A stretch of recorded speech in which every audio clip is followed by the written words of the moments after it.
Welcome back to a new video, and this is Rock Lee versus Sanji. Prediction, death battle.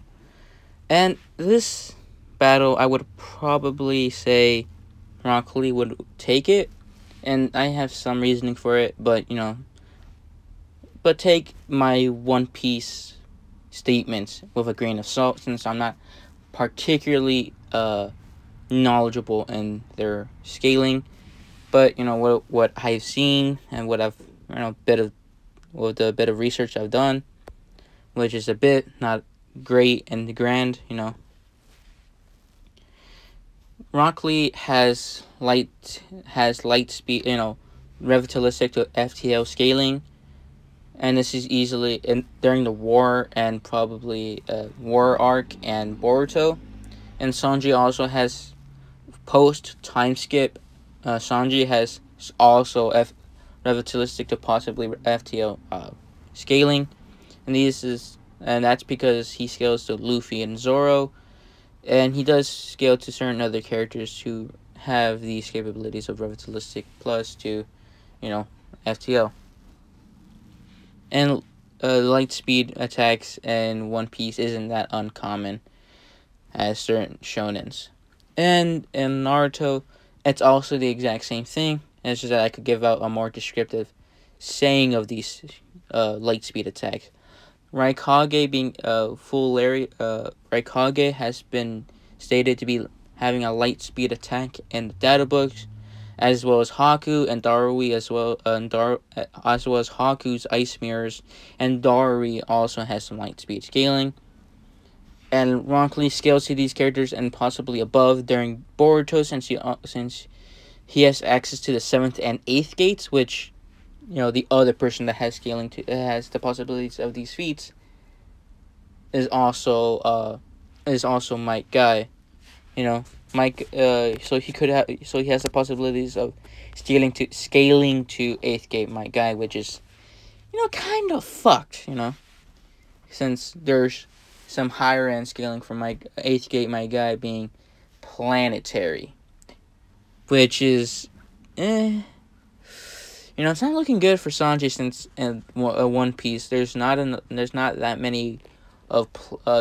really that many multi-continental to moon to even planetary level characters, since One Piece doesn't particularly have that many.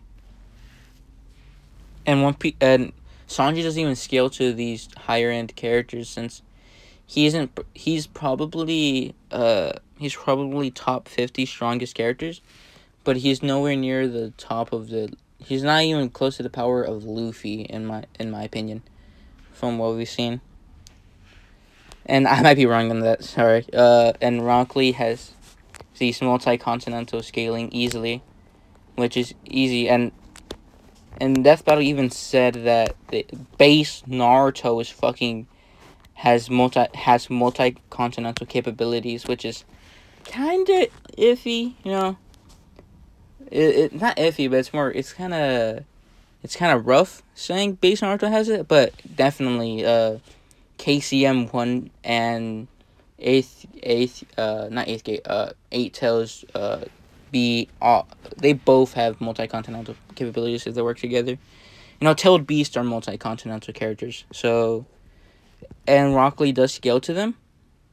Does scale to Tailed Beast, and Sanji doesn't have that many multi-continental scaling as well. Other than that, so that's basically my prediction. I don't particularly think of this one a lot. This is rough. This is rough because I hadn't made content in a while. So, this is simply an interesting battle, and I imagine they're probably Death Battle is gonna fuck it up. So, I don't know. Fuck. Yep, this was a fight. This was an incredibly boring fight. Fighting us, an easy 5 out of 10. It was okay enough to prove the point that Spider-Gwen does win the fight, but they didn't went far enough with the feats and scaling for these characters to prove anything more than that. They only showed, alright, this feat of Spider-Man surviving this explosion is better than this feat of Batman surviving this explosion. You know, it doesn't it they didn't have any other. They didn't use any other feats that allowed them to skill. I don't know, dude. I can't with this fight. So the analysis was okay enough. It was alright. It wasn't the greatest. It wasn't the worst. But they chose to make their not that chose to make they made the animation look complete utter dog shit. Granted, I'm pretty sure they're not trying to make the animation look like dog shit, but it feels like they tried to. And you know, like there's nothing positive of this fight I could think of from the top of my head right now. Choreography was weird because the choreography was off-putting since the camera angles were just I mean, the animation was also very stiff, so any attempt of making a cool scene looked utter garbage. I mean, they tried to imitate the scene from, I think it was Spider-Man 1, the Raimi series, where Spider-Man flipped through the Green Goblin's grenade blades things. I don't even know what the fuck they were called. They tried to imitate that with Spider-Gwen, but oh my god, they went underneath her, not even around her, and she just, fuck, dude. I could have imitated that same animation with using Source Filmmaker. Like, seriously, what the fuck? And Source Filmmaker is actually a decent enough 3D animations user site. I don't know, dude. I can't. This fight talking about this animation or talking about this fight gave me brain damage. Right. Other than the animation being stiff, the choreography being horrible, the voice acting doing its job, it's just so many cons to this fight. The death was